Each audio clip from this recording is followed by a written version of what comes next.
안녕하세요 여러분, 저는 모모이고요. 지금 보고 있는 10 out of 10입니다.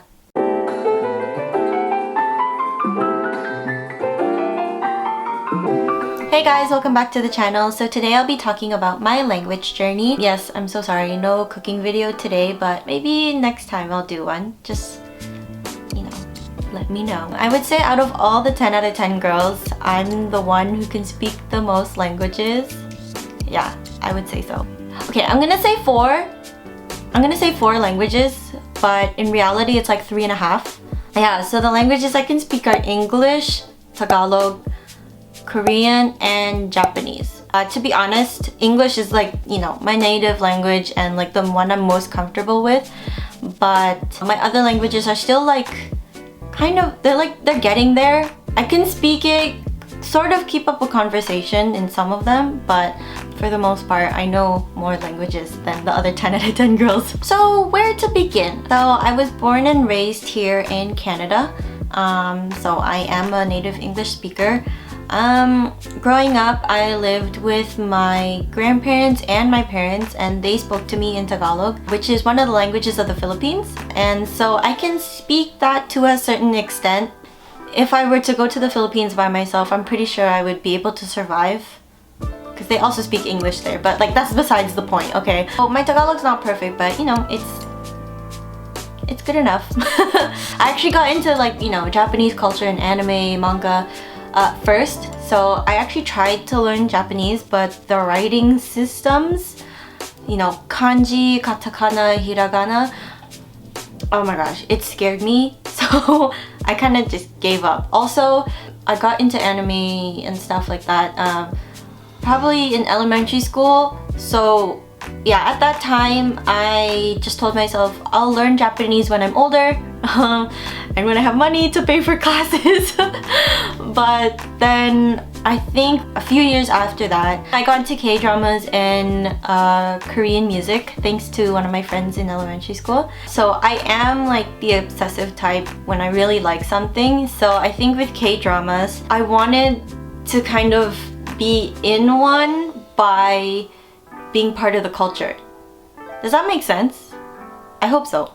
One of the aspects of culture is the language. So I think that's the first thing I went to in terms of kind of immersing myself in the culture as well. So with Korean, I saw that the writing system is actually an alphabet, and it didn't scare me as much as Japanese. I learned how to read and write Korean by myself.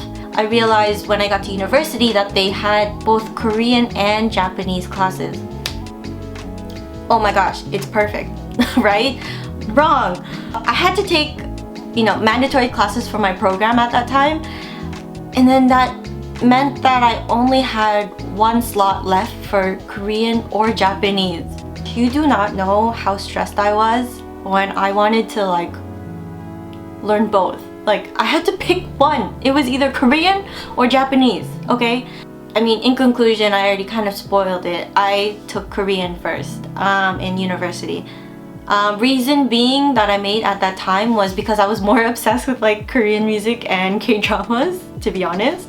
But I don't regret it, honestly. In university, I actually took Korean for 4 years, and in those 4 years, I've like had a lot of opportunity to practice my Korean and kind of record it as well. In 2016, in my first year, I did a Korean speech contest, and I was in the beginner division and I ended up winning second place. Oh yeah, I'm actually very proud of that moment. I never thought I could win an award for speaking a language, to be honest. K-pop 스타가 되는 것은 아주 어렵습니다. 잘 압니다. 그런데 저는 이 꿈을 이루기 위해 한 번 도전해보고 싶습니다.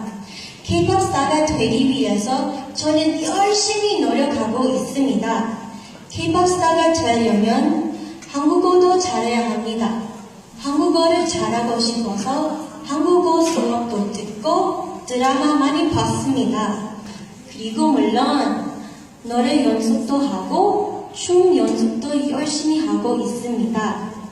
여러분, 제가 K-pop 스타가 될 수 있을까요? 네! TV에서 만나요. 제 얘기 들어주셔서 감사합니다. And in the other years of university, we actually had final projects where we had to make videos in Korean and share it to the class. And I'm gonna admit, we did make some K-drama type of videos.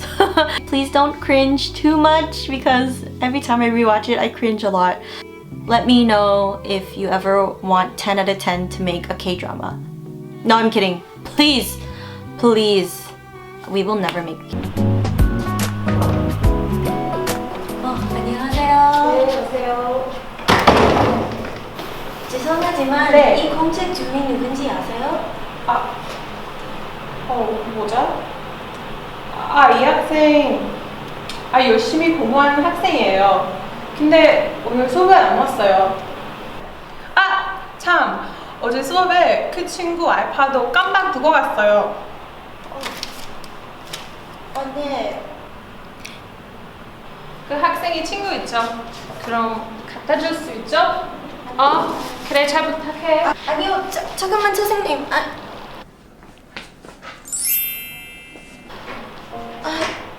제 친구 아닌데. 어쩌지? 그를 어떻게 찾아야 하지?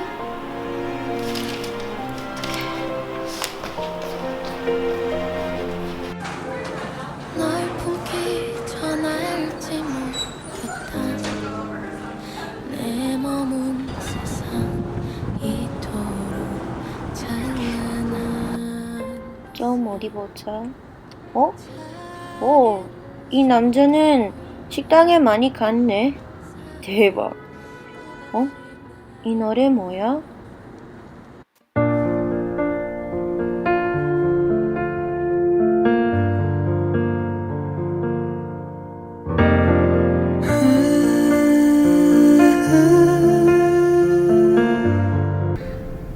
아르바이트 좀 꼭 구하게 해주시고요. 이모네 식구 좀 어떻게 해주시고요. 저 남자친구도 꼭 좀 생기게 해주세요.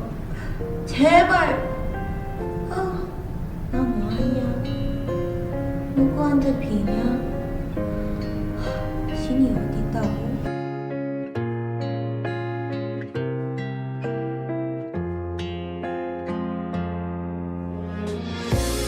너야? 저요? 저한테 말 거신 거예요?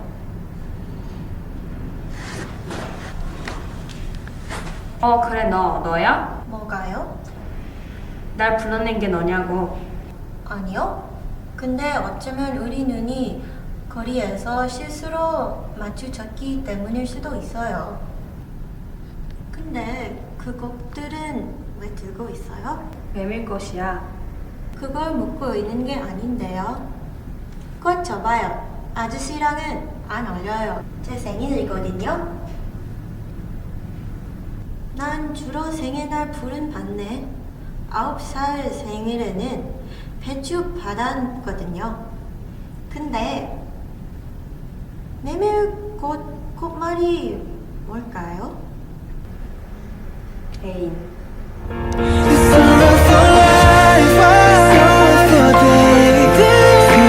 I'm shy. So yeah, right now I'm at a good I guess intermediate / advanced level of Korean, and that has kind of led me to be like, okay, it's time to tackle Japanese. So I started learning Japanese last year, 2019. I took a class and it was good, but it was basically stuff that I kind of already knew how to say. So as I watch anime, I kind of also pick up on the grammar points now that I know Korean. It's a little bit similar, just a little bit. I can pick up on these vocab and grammar, and basically when I took this first course last year, it was kind of easy. I'm gonna be very honest, it was pretty easy. And then I didn't take it for a while, and then during quarantine, I was kind of like, oh, I should continue learning Japanese. So I did, and right now I'm taking immersion classes with my cousin, and the whole class, whole 2 hours, is full on Japanese. No English whatsoever. It's pretty challenging, I'm not gonna lie. Especially now that we're learning kanji, it's like pretty intimidating, but ganbatte, Momo-san ganbatte. I'm just hoping that I can keep continuing this and that I won't let, work distract me from continuing my Japanese studies. So that was basically my language journey in a nutshell. If you want to see me try and teach the other girls how to speak these languages or quiz them or do some challenges with them, just let me know in the comments below. And yeah, we'll see you next time. Bye!